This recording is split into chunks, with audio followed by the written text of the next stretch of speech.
नमस्कार दोस्तों, उम्मीद है आप लोग अच्छे होंगे। तो ये साइकोलॉजी का पार्ट 2 है, तो जिसमें गेस्टाल्ट वार्ड के तक हो गया था। तो अब यहाँ पे हम आगे बात करेंगे ये संज्ञानवाद। तो संज्ञानवाद यानी कॉग्निटिव, यह मानसिक क्रियाओं जैसे तर्क, चिंतन, कल्पना, स्मृति, समस्या समाधान तथा संप्रत्यय को मनोविज्ञान का केंद्र मानता है। इसको निर्मितवाद भी कहते हैं। तो याद रखिए, संज्ञानवाद को निर्मितवाद कहते हैं। तो कभी आ जाता है कि उसमें निर्मितवाद से संबंधित कौन है, संज्ञानवाद नाम नहीं देगा, ब्रूनर, वाइगोत्स्की, लेविन। ठीक। तो संज्ञानवाद की तुलना कंप्यूटर से की गई दुनिया को हम कैसे जान सकते हैं, जो सूचना को प्राप्त करता है, प्रक्रमण करता है, संचित करता है, पुनः प्राप्ति करता है। संज्ञानवाद के पिता, तो संज्ञानवाद के पिता हैं जीन पियाजे। याद रखें, संज्ञानवाद है जीन पियाजे। और अन्य समर्थक किसमें है? Vygotsky, Jerome Bruner, Vygotsky, Kurt Lewin. ये सब समर्थक हैं संज्ञान। कुर्ट लेविन किसके हैं? कुर्ट लेविन गेस्टाल्टवाद में भी आते हैं।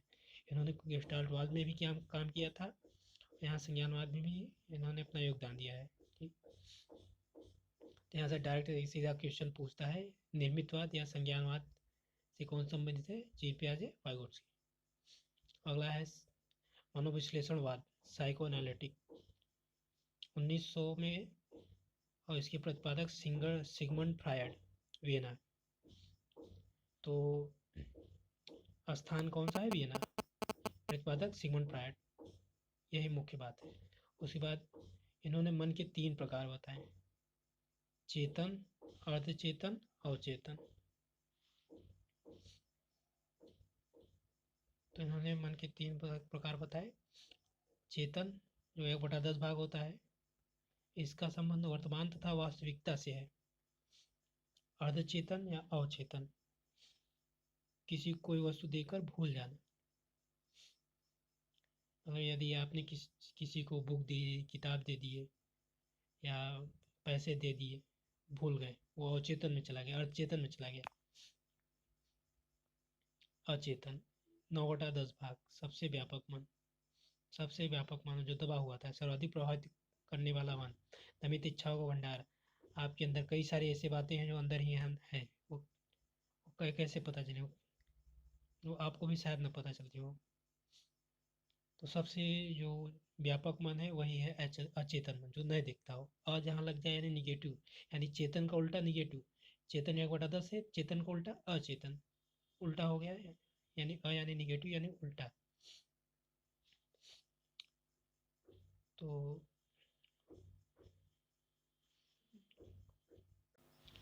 आगे बात करेंगे हम। आगे 7वां नंबर प्रेरकी संप्रदाय, यहाँ से तो नहीं पूछा जाता, यहाँ से नहीं पूछा जाता। उसके बाद साहचर्यवाद, इससे भी ज़्यादा सवाल नहीं होते, कभी पूछ लेते हैं तो जान लाग दिया है, ना के बराबर आते हैं, याद करने की जरूरत नहीं, शायद कभी पूछा हो। मानवतावाद, यहाँ से पूछा जाता है मैस्लो और रोजर्स। यहाँ से आपका सीटेट, यूपीटेट और एमेडिटेशन, एमेरिकेशन हर जगह पूछे जाते हैं। मानवतावाद किसने दिया? Carl Rogers, Abraham Maslow. Maslow Rogers, Maslow Rogers, वैसे मास्लो, मास्लो मानवतावाद, मास्लो रोजर्स, मास्लो रोजर्स। मानवतावाद की स्वतंत्रता, अनुभूति के विकास पर बल, मानव स्वभाव को धनात्मक बताया। तो मानवतावाद इन्होंने थ्योरी दी है, वो आगे हम चर्चा करेंगे। फिलहाल तो यहाँ पे आप केवल कौन किस में आता है इतना ही याद रखें। आगे आते हैं, बात करते हैं। तो देखिए, स्किनर की परिभाषा याद कर लीजिए। मनोविज्ञान शिक्षा का आधारभूत विज्ञान है। शिक्षा का आधारभूत विज्ञान स्किनर ने कहा है। ठीक, एक ये परिभाषा याद करिए। अब आगे उसके बाद चर्चा करेंगे शिक्षा को बाल केंद्रित बनाना, इम्पोर्टेंस ऑफ चाइल्ड। शिक्षा बालक के लिए, न कि बालक शिक्षा के लिए। यहाँ पे जितने आगे कथन आप पढ़ेंगे तो डायरेक्ट कथन ही पूछ लेता है, वो पूछता है निम्न से कौन सा सत्य है, असत्य है, इस प्रकार के क्वेश्चन में। तो डायरेक्ट दे देगा शिक्षा बालक के लिए है, न कि बालक शिक्षा के लिए, याद रखें। दूसरा है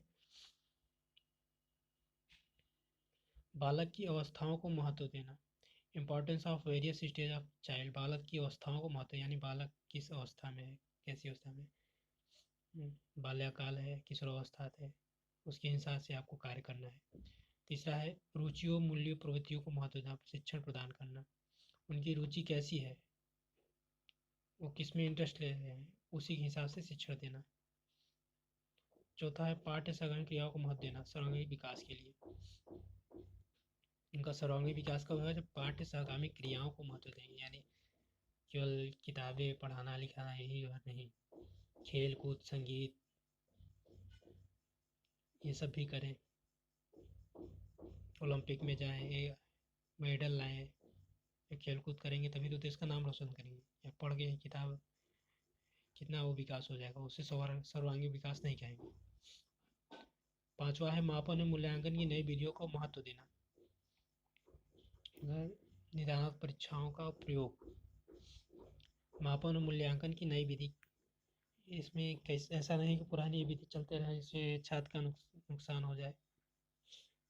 पता चला आप पुराने तरीके से मार्किंग कर रहे हैं और कहीं दूसरे जगह नई तरीका आ गया, उसमें बच्चों के नंबर ज़्यादा मिल रहे हैं, आपके बच्चों के नंबर कम मिल रहे हैं, तो क्या आपका बच्चा पिछड़ जाएगा। और इसके लिए क्या करना है, निदानात्मक परीक्षाओं का प्रयोग, बार बार निदानात्मक परीक्षाओं का प्रयोग करेंगे। उसके बाद है छठवां खेल आधारित विधियों का महत्व देना, खेल आधारित विधि करेंगे, डाल्टन मॉन्टेसरी इत्यादि, ये खेल, ये याद रखें, डाल्टन मॉन्टेसरी किससे समझ, खेल विधियों से। खेल विधि में यही दो है ही, डाल्टन मॉन्टेसरी, मौर्य मॉन्टेसरी और डाल्टन। सातवां है आत्मानुशासन की धारणा प्रदान करना, वो खुद से अनुशासित रहे, उन्हें अनुशासन करने की जरूरत ना पड़े, उसे कहेंगे आत्मानुशासन की धारणा प्रदान करना। आठवां है संबंध त्रयी का विकास करने में सहायक, डेवलपमेंट ऑफ ट्राई रिलेशनशिप, संबंध त्रयी के विकास करने में सहायक। तो इस संबंध त्रयी, एक संबंध होता है जो अभी याद नहीं आ रहा है क्या होता है, तो यहाँ से क्वेश्चन पूछे नहीं गए हैं, संबंध त्रयी क्या होता है ये जान नहीं याद रहेगा, कोई दिक्कत नहीं है। अगला है शिक्षा के उद्देश्यों की प्राप्ति में योगदान, ये ड्रेवर ने बताया था। उसके बाद है बालक के व्यवहार का ज्ञान करना, सीखने की प्रक्रिया में उन्नति सहायक, उन्नति में सहायक।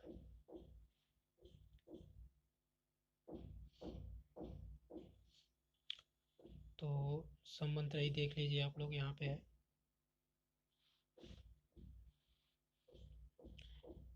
तो रायबर्न के अनुसार संबंध त्रयी किसने दिया, रायबर्न के अनुसार, मनोविज्ञान के कारण शिक्षण विधियों में क्रांतिकारी परिवर्तन हुए। संबंध त्रयी, बालक को शिक्षा का संबंध, बालक को समाज का संबंध, बालक को विषय का संबंध, ठीक। एक में है शिक्षा है, दूसरे में समाज है, दूसरा विषय है।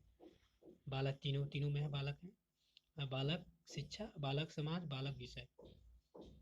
बालक कौन सी शिक्षा दी रही है, बालक शिक्षा लेके समाज में जाएगा तब क्या होगा, बालक किस विषय का की शिक्षा ली है, यह याद रखना है।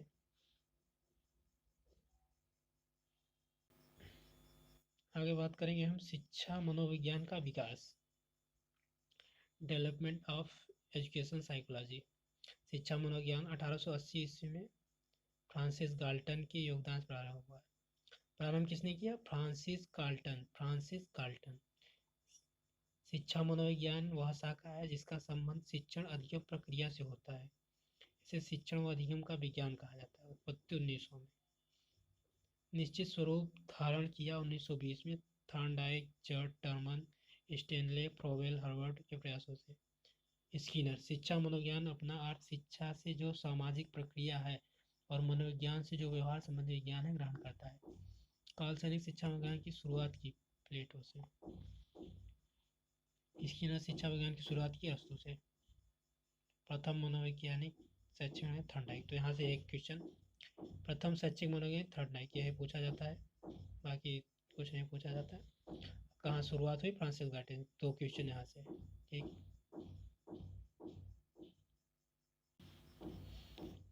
आगे हम बात करेंगे शिक्षा मनोविज्ञान की विधियाँ। Method of education psychology. पहले है आत्मनिष्ठ विधि है, सब्जेक्टिव, आत्मनिष्ठ सब्जेक्टिव मेथड या इसी को व्यक्तिनिष्ठ भी कहते हैं, आत्मनिष्ठ व्यक्तिनिष्ठ। इसमें पहला है आत्मनिरीक्षण विधि, इंट्रोस्पेक्शन मेथड, स्वयं के द्वारा मूल्यांकन करना, इसे आत्मनिष्ठ विधि कहेंगे। तो डायरेक्ट पूछा जाएगा आत्मनिष्ठ विधि क्या है या स्वयं द्वारा मूल्यांकन करना किस विधि में आएगा, विकल्प दिए रहेंगे, आपको बताना है आत्मनिष्ठ विधि या आत्मनिरीक्षण विधि, इंट्रोस्पेक्शन मेथड या सब्जेक्टिव मेथड। तो इसमें आत्मनिष्ठता का दोष पाया जाता है। इस विधि का मूल रूप से संबंध जॉन लॉक से है, लेकिन शिक्षा मनोविज्ञान इसका प्रयोग विलियम वुडवर्थ ने किया। तो ये सब तो नहीं पूछा जाता है। तो लेकिन सुन लीजिए आप, विलियम जेम्स ने क्या किया ने इसकी आलोचना करते हुए लिखा कि इसके द्वारा बालक के व्यवहार का अध्ययन करना ठीक है, वैसा है जैसे अंधेरे को जानने के लिए एक लाइट जला देना। यह एक मशहूर कथन है, कोई कथन पूछा उछा नहीं गया है। जैसे लाभ की बात करते हैं, सरल प्राचीन विधि, कम समय वाले किसी समय व स्थान में अध्ययन संभव, कम समय चाहिए होता है इसके लिए, ये लाभ है। किसी भी समय कर देते हैं, किसी भी स्थान पे कर देते हैं, ये लाभ है। हानि क्या है, अर्धचेतन और चेतन हम को लागू नहीं, अर्धचेतन अचेतन, अर्धचेतन जैसे हमें पता है कि कोई बात जो है किसी को आपने अपनी किताब दे दी है, भूल गए। जैसे मैंने एक अपने दोस्त को किताब दे दी थी बीएड करते वक्त, उसे मैं दे के भूल गया, मैं सोचता रहा मैंने किस किताब दी, किसको दी, किसकी मैं किताब गई क्या, मुझे पता नहीं चला। ये तो उसने फिर जब लाइब्रेरी में किताब जमा होने गई तो उसने कहा कि मैंने तुम्हारी किताब ली है, तब जाके मुझे याद आया। तो ये तो था अचेतन। उसके बाद अचेतन 9/10 भाग जो है अचेतन होता है, इस पे लागू नहीं होता। सार्वभौमिक प्रयोग नहीं, हर जगह प्रयोग नहीं कर सकते, वस्तुनिष्ठता का अभाव रहता है, वस्तुनिष्ठता का अभाव रहता है इसमें। उसके इसी में है, अगला है गाथा वर्णन विधि। ठीक, तो आत्मनिष्ठ में आत्मनिष्ठ गाथा वर्णन करेंगे। कुछ निश्चित बिंदुओं के आधार पर व्यक्ति अपनी जीवन गाथा लिख देता है, गाथा वर्णन, कुछ निश्चित बिंदुओं का अपनी गाथा लिख देता है। जैसे आप कुछ अपने निश्चित अपनी कहानी लिखने लगे, आत्मकथा, तो गाथा वर्णन में है, ये तो सरल है। उसके बाद अब दूसरी विधि है वस्तुनिष्ठ, ऑब्जेक्टिव मेथड। पहला है आत्मनिष्ठ, फिर वस्तुनिष्ठ। आत्मनिष्ठ यानी सब्जेक्टिव, वस्तुनिष्ठ यानी ऑब्जेक्टिव। निरीक्षण विधि, इसमें पहला है निरीक्षण विधि, निरीक्षण विधि, ऑब्जर्वेशन मेथड। अवलोकन विधि कहते हैं इसे, प्रेक्षण, अवलोकन प्रेक्षण। जैसे आप देखते हो कि अवलोकन करते हैं किसी को देख के ध्यान से, अगर कोई बैठा हो देखिए, तो क्या है अवलोकन है। कोई बच्चा हो सामने, आप देखिए बैठ के, क्या है अवलोकन है। कोई किसी भी चीज़ आप देख रहे हैं, सोच रहे हैं, समझ रहे हैं क्या कर रहा है क्या नहीं कर रहा है, क्या है अवलोकन कर रहा है, प्रेक्षण कर रहा है। इसके प्रतिपादन किसने दिए, वाटसन। तो ये पूछा जाता है वाटसन, वाटसन को जरूर याद रखें। उसके बाद मुख्य प्रकार हैं इसमें, स्वाभाविक प्रेक्षण, नेचुरल, वास्तविक स्थिति में निरीक्षण, सहभागी पार्टिसिपेटिव, सदस्य बनकर साथ रहकर, असहभागी नॉन पार्टिसिपेंट, बिना साथ रहकर दूर से निरीक्षण करना। तो ये सब तो नहीं आते हैं। यह विधि छोटे बालक, जानवर, पागलों का अध्ययन करने के लिए उपयुक्त है। समझ लीजिए, छोटे बालक हैं, वो क्या कर रहा है देखिए, जानवर क्या कर रहा है, पागल क्या कर रहे हैं, वही करिए बस। अन्य प्रकार हैं औपचारिक, अनौपचारिक, निर्देशित, बाकी सब तो नहीं आता है।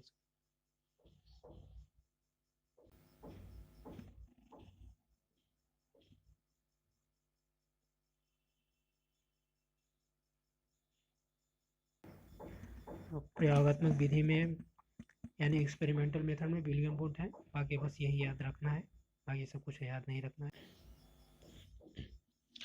आगे हम बात करते हैं जैसे चर का अध्ययन। चर कितने होते हैं? 3 है। स्वतंत्र चर, जैविक चर, आश्रित चर। स्वतंत्र चर यानी स्वतंत्र हो, फ्री, वातावरण स्वतंत्र है, आप इसे कंट्रोल नहीं कर सकते। अनुदेशन, आप अनुदेशन कंट्रोल नहीं कर सकते। टीचर कैसा अनुदेशन दे रहा है उसका टीचर कंट्रोल कर सकते हैं? नहीं कर सकते। कार्य विषय चर आते हैं।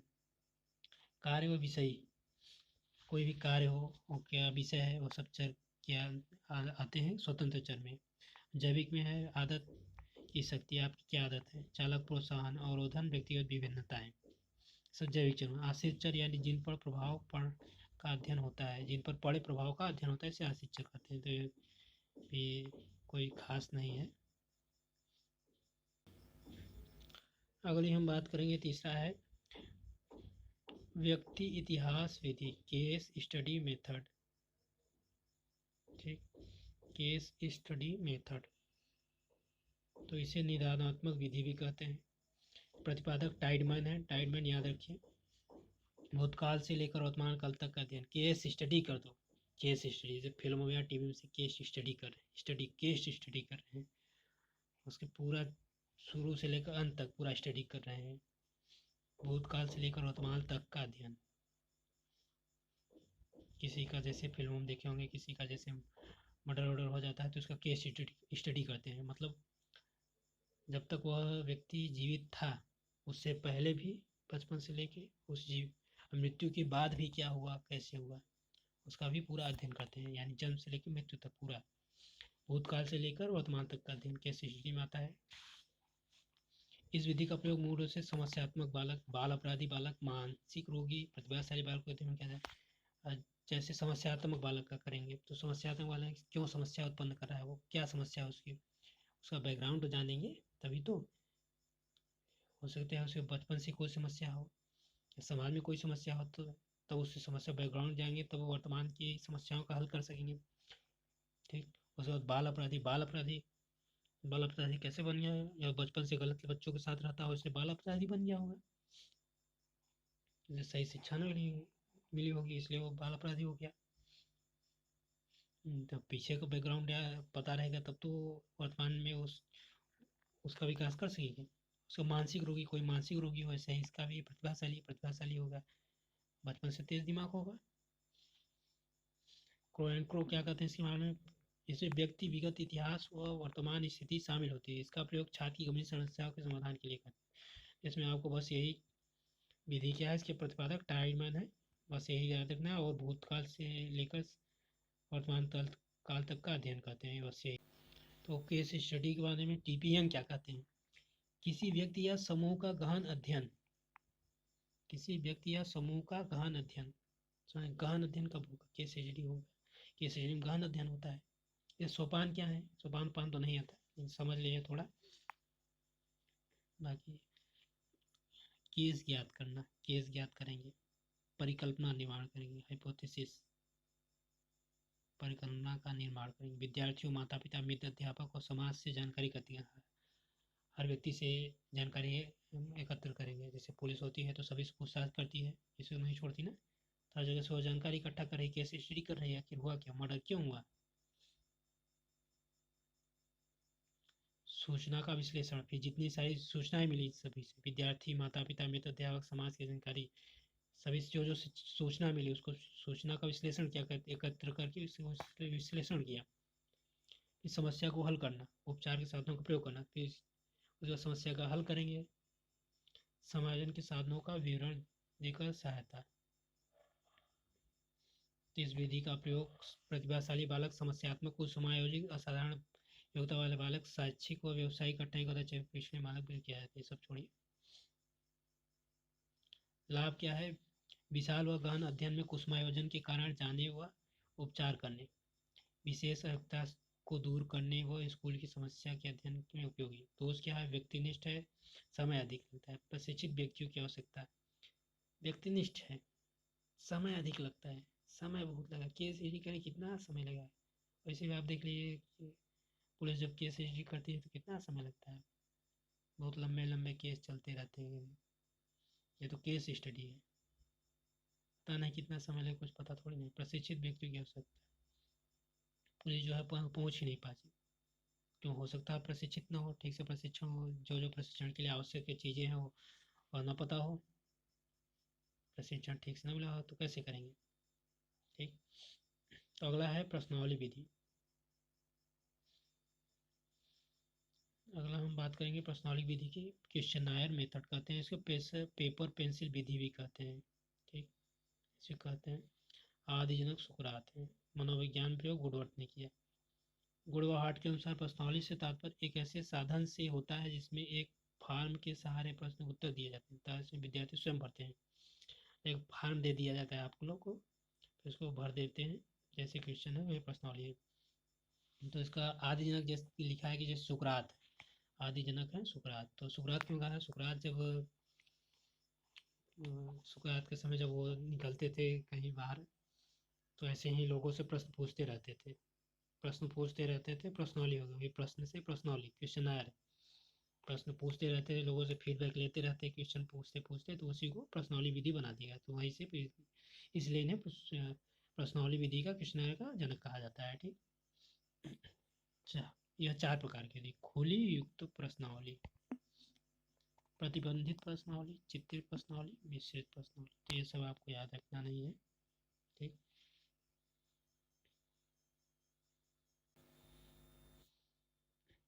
अगला हम बात करेंगे मनोविश्लेषण विधि, psycho analytic method. Sigmund Freud Vienna के थे, नाम सुना ही होगा आपने। इन्होंने अचेतन मन का अध्ययन किया। पूछता है अचेतन मन का अध्ययन किसने किया? Sigmund Freud. सिगमंड फ्रायड ने किसका अध्ययन किया? अचेतन मन किया। सिगमंड फ्रायड किससे संबंधित है? मनोविश्लेषण विधि से। मनोविश्लेषण विधि किससे संबंधित? सिगमंड फ्रायड से संबंधित। और व्यक्तिगत अध्ययन और निर्देशों में उपयोगी। 2 प्रकार के होते हैं, स्वतंत्र साक्षर विधि, स्वप्न विश्लेषण, शब्द संपर्क। तो विधि नहीं आता है ये सब। ठीक है, बस ये ऊपर सिगमंड फ्रायड और मनोविश्लेषण, अचेतन, ये 3 बातें याद रखिए। 6वां है समाज विधि, सोशियोमेट्री, जेएल मेरिनो। डायरेक्ट पूछेगा समाज शास्त्र विधि के जनक जेल मेरिनो। जेल मेरिनो किससे संबंधित है? समाज शास्त्र विधि, सोशियोमेट्री। बस इतना ही क्वेश्चन, और कुछ नहीं। और आगे 7वां विभेदात्मक विधि, कैटल, ये तो नहीं पूछा जाता है। और 8वां है विकासात्मक विधि, डेवलपमेंट मेथड। प्रतिपादक जीन पियाजे। बालक के विकास की अवस्थाओं का अध्ययन किया जाता है। तो विकासात्मक विधि के कौन थे जनक? जीन पियाजे। डायरेक्ट वही क्वेश्चन। जीन पियाजे ने किस विधि को प्रतिपादित किया? विकासात्मक विधि। अगला बात करेंगे हम तुलनात्मक विधि। वैसे पूछा तो नहीं गया है तुलनात्मक विधि। अरस्तु इसके प्रतिपादक हैं। व्यवहार समानताओं और असमानताओं का अध्ययन। समानता क्या है, असमानता इसे अध्ययन करेंगे।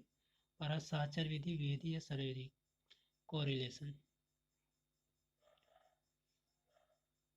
तो जिन समस्याओं का अध्ययन प्रयोगात्मक विधि द्वारा नहीं होता, उनका अध्ययन, उन समस्याओं का अध्ययन जिनमें स्वतंत्र चरों में जोड़ तोड़ करके अध्ययन संभव नहीं होता, जिनके जनसंख्या में एक प्रतिदर्श सैंपल का चयन करके अध्ययन किया जाता है। इस विधि में 4 विधियों के द्वारा आंकड़ों का संग्रह किया जाता है। साक्षात्कार, डाक सर्वे, पैनल सर्वे, टेलीफोन सर्वे। विधि का उपयोग उद्देश्य चरों के मध्य साक्षर खोज करना, पूरे अध्ययन विकसित करना। तो ये भी तो यहाँ से नहीं आता है। अगला है रेटिंग विधि।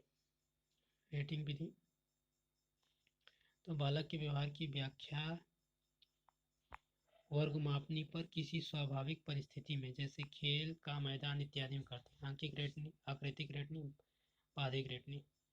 तो प्रकार तो नहीं पूछा जाता, तो यही पूछते हैं रेटिंग विधि।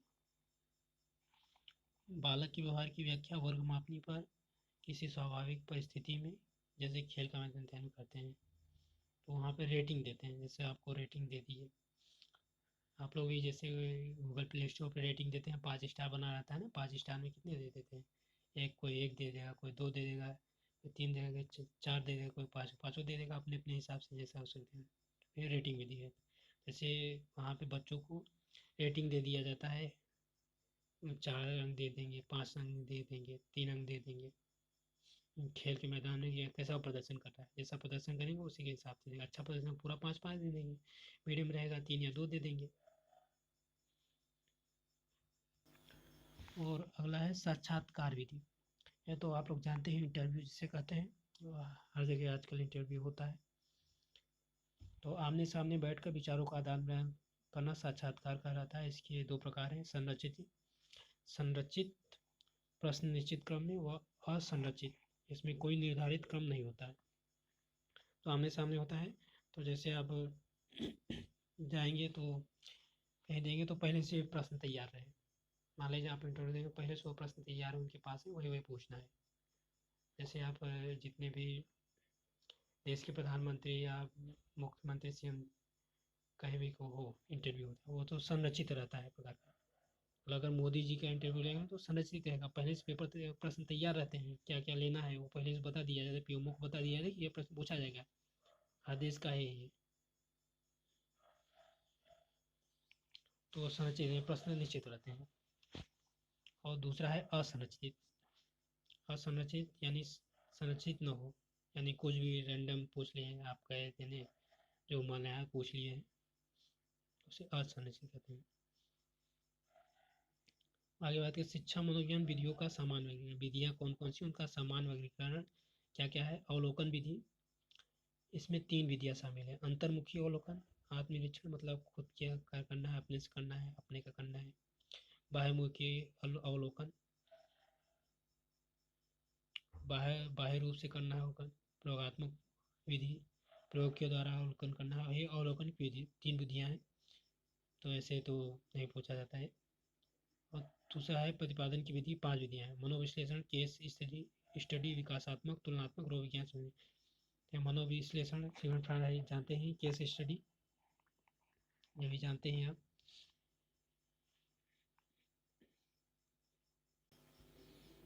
तो यहाँ से आप देखिए एक पॉइंट, प्रेक्षण विधि का प्रतिपादन बंडूरा द्वारा किया गया है। बंडूरा को क्यों कहते हैं, क्योंकि बंडूरा का आपने सामाजिक अध्ययन सिद्धांत पढ़ा होगा, तो उसमें क्या करते हैं, डाली को पीटते हैं तो बालक देखता है, डाली को पीटते पीटते देखता है तो वो देखते देखते सीख जाता है, अवलोकन, वो अवलोकन ही करता रहता है ना, जो देख के सीखता है बालक भी पीटना सीख जाता है। तो यहीं से बंडूरा का प्रेक्षण विधि निकला है। दूसरा है, तीसरा है कि अपन जॉन डीवी 1984 शिकागो विश्वविद्यालय में शिक्षा मनोविज्ञान की प्रयोगशाला की स्थापना की। शिक्षा मनोविज्ञान की प्रयोगशाला की स्थापना किसने, जॉन डीवी ने की।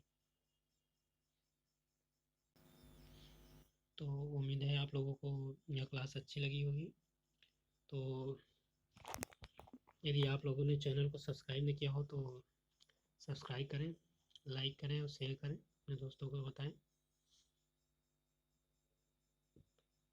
आगे का नेक्स्ट पार्ट वो भी जल्दी आएगा। तो यहाँ तक के लिए धन्यवाद। जय हिंद, जय भारत।